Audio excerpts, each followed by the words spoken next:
My cousin turned 18 recently. She's in high school. She doesn't have a car, and during her birthday weekend, thought her parents were going to buy her one. They didn't get her one and she was pretty upset. I should note that I'm not very close with my cousin, or the rest of my extended family for that matter. I only heard about this through the grapevine from my dad. Anyway, my cousin texts me on the Friday before her birthday asking if she can take my car. I just leased a new Ford Escape, to the mall and then for an out-of-town road trip with her friends over the weekend. I tell her no. She begs and pleads with me. I tell her no again. My car is for me to drive and for me only. If she wants her own car, she can save up and buy one. She calls me and says that I ruined her birthday and that she's embarrassed because her friends think she got a car for her birthday and she doesn't have one. I don't respond to her and think nothing of it. The weekend comes and I sleep in very late on that Saturday, waking up at 1 p.m. Don't judge. Even though my car is parked in my driveway and my gate is closed, I come to realize that someone egged and TP'd my car. With many eggs and 5 to 6 rolls of TP. And since the weather was warm outside, the raw egg baked into my car, along with the dried up toilet paper, destroying the paint. Since I have security cameras around my house, I decide to go back and watch. At around 9:30ish that morning, I see my cousin and a bunch of her stupid friends vandalizing my car. I'm surprised she didn't smash the windows and poke holes in the tires too. I press charges and my cousin is in legal trouble. Her and her parents are pissed off at me for pressing charges, her parents telling me that she's just a kid, and that she's been through a lot of emotional stress doing virtual schooling for this past year and that I should take that into consideration, and that I should be ashamed of myself for pressing legal charges against my baby cousin. That I'm almost 30 and don't I remember what I was like at that age? I do remember, and I wasn't stupid enough to egg anyone's car. And can't she work something out with me, like doing chores around my house for money if I drop the charges, that she's young, that she doesn't need a felony on her record, etc., and that it was just a prank. Right after I pressed charges, my cousin was calling and texting me over and over saying that this could have been avoided had I let her take my car. I need to add that my cousin already has a felony on her record, a DUI. She's not remorseful of anything. Also, my aunt and uncle will not pay me for the damages. They just want me to drop the charges and pay for everything myself like nothing happened. I have a beautiful wife who loves to serve others. We bought a home down the street from my family. I have a sweet sister who likes to crash at our house with her friends. My wife normally is pretty easygoing until recently. My sister's friends have been leaving messes, mostly towels on the floor after using our pool. My wife got upset picking up after them every day. I have asked my sister to make sure the house is clean after they leave and it has been better. My wife also complained that some of her perfumes / clothes personal items have gone missing. My sister said it's not her. I believe my sister. I just don't see her doing that. I told my wife and we agreed to just replace them. Last week my wife made a couple of pans of cinnamon rolls from scratch. One pan was for us, the second pan was for a coworker's family who is experiencing a tragedy. My wife went to the gym. I went to work and my sister and her friends came by. The one pan wasn't enough for her and her friends. They wanted the second pan of cinnamon rolls and my sister texted my wife asking if they could eat them. My wife said no. They ate them anyways. My wife upset went and bought new locks. When I came home my wife handed me a new key and told me that she didn't want anyone else to have a key to our house. I tried to calm her down and tell her that I would just go replace the eaten cinnamon rolls with store-bought ones. My wife decided this was her hill to die on and said no, my sister lost the privilege to come when we are not home. Replacing stolen items wasn't good enough anymore. My mom called and asked if my sister could use the pool as a back-to-school party. I was under the impression my mom would be there. I said yes. My mom was at work and our schedules clashed. The easiest solution was for me to change the locks back so they could come into the house. My mom didn't come with my sister. When my wife got home after the party, it was a mess. She sent me photos. She called me the A for changing the locks without talking to her about it. Keep in mind she did too, then told me I broke her trust. She wasn't safe in her home because she keeps getting robbed and I refused to put an end to it. I did talk to my sister. Then my wife let me know she was staying with a friend for a while. Am I the A here? I feel like I have tried to right any wrongs that have happened between my wife and my sister. I talked to my mom again and let her know my sister isn't allowed over without me home. I asked a friend's wife who is a maid to come deep clean our home. So if / when my wife comes home it's clean. The last thing is my mom asked me to help cover my sister's cheer. She is on track for a scholarship. I told my mom I would pay half of my wife's things were returned. If not, the money was going to replace the stolen items. Also, my sister was invited to homecoming. She wanted me to buy a dress. I told her no for not following our home rules, and the money I saved for the dress is going to pay for the maid. I did replace the locks again. I also am planning a romantic dinner I will make and clean up. I heard a lot about the cinnamon rolls. Someone on here gave me the idea to make them. I am for a dessert. My sister had a bag of my wife's things. More than I thought was gone. Most items are in poor shape. The big thing is she had my wife's grandmother's ring I thought was in the safe. I had no idea it was gone. My sister said that she found it on my wife's nightstand during the party. She forgot she had it on when she left our home. The ring isn't valuable, it's just sentimental. I told my mom who the ring belonged to. My mom lost it. My sister is now grounded. My wife is coming home. I am staying at a friend's house. Until we can work some of this out. I already stated it, but I did put the locks back on my wife bought.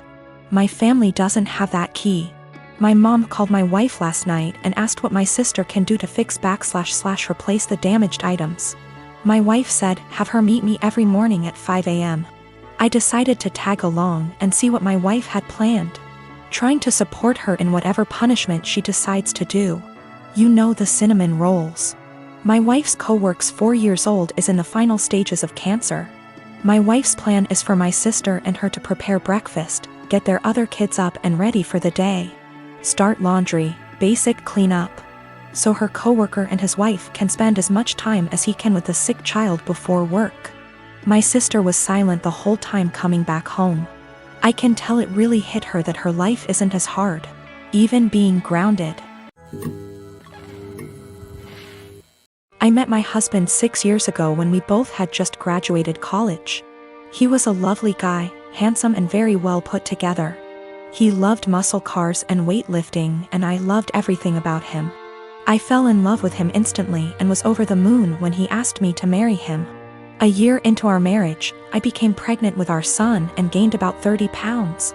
I was 5 feet 3 inches, 125 pounds before the baby and 155 pounds after the baby.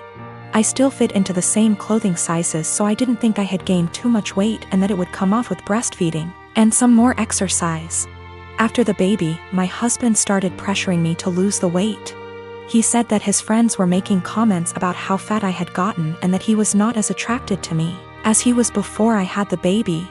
He gave me an ultimatum that I either would have to lose the 30 pounds in 6 months or he would leave me. I was very upset about the demand, but I didn't want to lose him, so I tried my hardest to lose the weight. Every day for months I would wake up and go to hot yoga for 90 minutes. After I got home from work, I would run or do some bodyweight exercises. I tried to keep my calorie count below 1200 so that I would lose 2 or more lbs per week. The weight slowly but surely started to come off and I was back down to 130 pounds by the end of the 6 months. My husband was happy and things looked like they would be okay. After I lost the weight, I noticed a shift in the attitude of my husband's friends. Most of them are perfectly nice guys, but a few of them are absolute pieces of shit, the same ones who called me fat. Once I returned to my old weight, these friends started to make comments about me and how sexy I was. I told my husband to make them stop and he said that he would speak with them, but the rude comments never stopped. I channeled all of my frustrations into working out and I lost an additional 15 pounds of body fat and got more toned. This past weekend, my husband's friends were over at the house and one of them grabbed me and tried to grope me. I told my husband, and even though he was angry at his friend, he was still angry at me. My husband said that I was leading his friends on by losing so much weight, and that I was trying to make myself skinny so that I could cheat on him. I was disgusted by this accusation and packed my bags and left for my mom's house. Last night, my husband called me and begged for me to come back home. He says that he knows that he was unfair and that he won't let his friend come over anymore. But I am so tired of dealing with this that I'm not sure I want him back. He's the one that told me to lose weight. But now he's blaming me for being too skinny, and I'm afraid he's going to make me develop an eating disorder. But I also still love my husband, and it hurts me to be apart from him. A while back, my brother married a woman who had an 11-year-old son named Billy. A year later, my sister-in-law gave birth to a little girl. 2 years later, she gave birth to a boy. Billy, who was 14 by this time, was treated like an outsider. My sister-in-law and brother saw him as a burden who spoiled their picture-perfect family. If you asked my sister-in-law how many kids she had, she would say 2. Billy started acting out. He got involved with a bad group of kids and started getting into trouble. He started failing all of his classes. He eventually got into drugs and was suspended from school. My brother and sister-in-law were fed up with him. I asked my brother if Billy could spend the summer with me and my husband. We have a hobby farm, and I thought maybe getting away from his life for a while could help him some. Well, they were more than happy to get rid of him, my SIL's words. It was kind of rough the first few weeks. He had a lot of anger issues. But my husband kept his hands and mind busy doing work on the farm. And we both made sure that he knew he was loved and wanted. By August, he was a totally different kid. He wanted to keep living with us, but my sister-in-law insisted that he come home. After 2 months, he went back to his old ways due to his parents' indifference. They ended up sending him back to us, and he lived with us throughout high school. He ended up being an A/B student and kept with a really great group of kids. He got involved in baseball and got a scholarship to a local university. He's 22 now and is in his last year of school. He's engaged to a really great girl. When he was 16, he started calling me mom, and he started calling my husband pops. He never really had much to do with his mom, and he had nothing to do with my brother. He saw them on holidays when the whole family came over.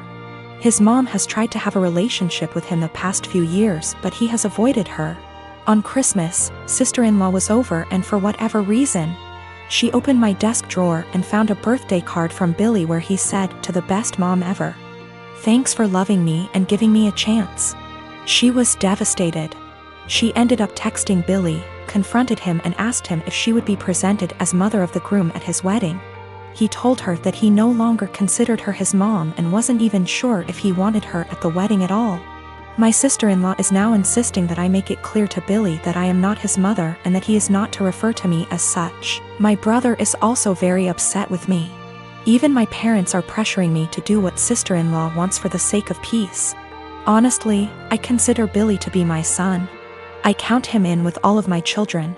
I feel like telling Billy not to present me as mother of the groom could possibly be misinterpreted as me saying that I don't feel like he's my son, and I don't even want to take a chance of that happening. If he decides to present his real mom as mother of the groom, I will 110% support him. I have zero desire to tell Billy not to call me mom, and I absolutely won't do it because I know it would destroy him, and it would kill me. My sister-in-law insists that by not doing it, I'm making it impossible for her to have a relationship with him, and I'm being selfish. I have talked to Billy about it some. He doesn't like to talk about his mom at all. He basically just said that he doesn't see her as a mom and has for sure decided he doesn't want her at the wedding. I understand and respect that.